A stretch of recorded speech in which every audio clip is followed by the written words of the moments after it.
Hi, I'm Phil Ashey from the American Anglican Council with your weekly Anglican Perspective. Last week I had the privilege of being at the ACNA College of Bishops meeting, and it's always a good thing to be able to know what our bishops are actually doing. And I'd like to just talk about two things from their communique that they issued: women's ordination and overlapping jurisdictions. With regards to women's ordination, the task force examining holy orders came back, delivered a report on what kind of principles do we need to observe in interpreting Scripture on this whole matter. And then they did something that is really wonderful. They said, we're going to take this report we've now submitted to the College of Bishops, and it's going to be shared with the international task force, theological task force, of the Global Fellowship of Confessing Anglicans.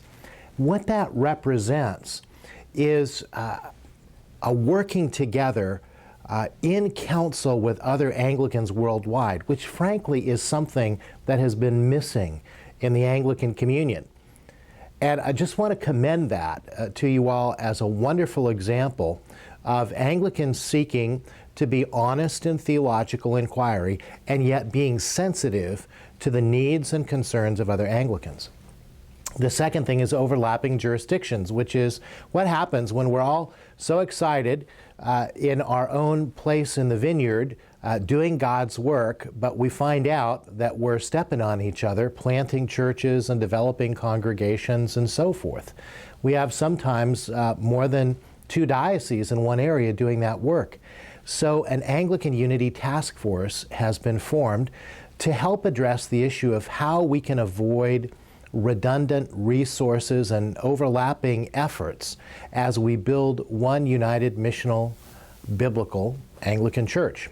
And I commend that and that work. The AAC is going to be a big part of that work.